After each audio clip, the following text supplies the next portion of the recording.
అనంతపురం జిల్లా కళ్యాణదుర్గం పరిధిలోని ప్రభుత్వ పాఠశాలలో 10వ తరగతిలో అత్యధిక మార్కులు సాధించిన పేద విద్యార్థులకు ఇన్ఫినిటీ చారిటబుల్ ట్రస్ట్ ఆధ్వర్యంలో ప్రతిభా పురస్కారాలు అందజేశారు. విద్యార్థులను ప్రోత్సహించేందుకు అవార్డులను ఇస్తున్నట్లు సంస్థ చైర్మన్ బద్యనాయక్ తెలిపారు. తమ ట్రస్ట్ ద్వారా సొంత నిధులతో ఎంతో మంది పేద పిల్లలకు చదువు చెప్పించడంతో పాటు వైద్య సాయం కూడా అందిస్తున్నామని పేర్కొన్నారు. ప్రతి ఏటా పురస్కారాల ప్రదానం కొనసాగుతుందని వెల్లడించారు.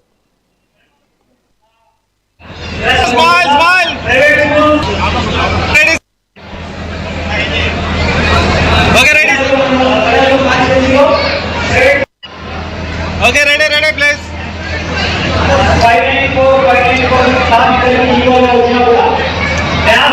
Sir, ready.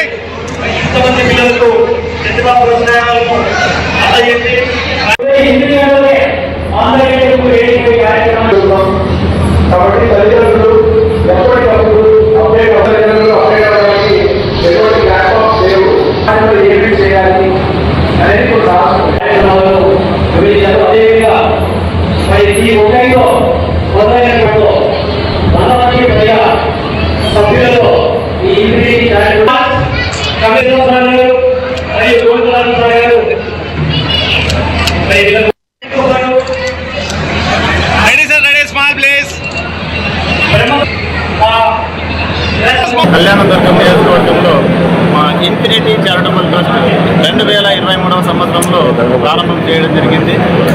Infinity charitable trust యొక్క ఉద్దేశం విద్యా వైద్యం. విద్యలో ఎవరైతే నిరుపేద విద్యార్థులు కానీ అభాగ్యులు కానీ హై స్కూల్కి కానీ ఉన్నతమైన చదువులకు వెళ్ళి మధ్యలో ఫీజులు కట్టలేక రాబోయిన విద్యార్థులకు చాలామందికి మేము కాలేజ్ ఫీజులు కట్టించి వాళ్ళకి ఉన్నత చదువులు వెళ్ళడానికి సహకరించడం జరిగింది. అలాగే వైద్య రంగంలో కూడా చాలామందికి మేము హాస్పిటల్ పిల్లలు కావచ్చు, మరి మందులు కానీ అంబులెన్స్ కానీ ఇలా ఏర్పాటు చేయడం జరిగింది.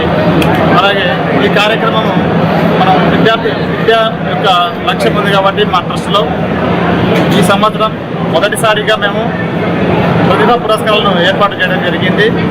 2026 ఫిబ్రవరి 18వ తారీఖున అనంతపురం కలెక్టర్ గారు శ్రీ ఆనంద్ సార్ గారి చేతుల మీదుగా పోస్టర్ని ఆవిష్కరించి దాన్ని మేము పిల్లలందరికీ అన్ని స్కూళ్ళ ప్రభుత్వ పాఠశాలలో ఉన్న విద్యార్థులకి తెలియజేయడం జరిగింది. మరి విద్యార్థుల్లో పోటీతో పెరిగి బాగా ఉన్నతంగా చదివి మండలాల్లో అన్ని 5 మండలాలు ఉన్నాయి. ప్రతి మండలం నుంచి 3 మేము తీసుకోవడం జరిగింది. మొదటి ర్యాంకుకి 10,000, రెండవ ర్యాంకు 7,000, మూడవ ర్యాంక్ 5,000 చొప్పున మేము 15 మంది విద్యార్థులకు మేము ప్రతిభా పురస్కారాన్ని అందించడం జరిగింది.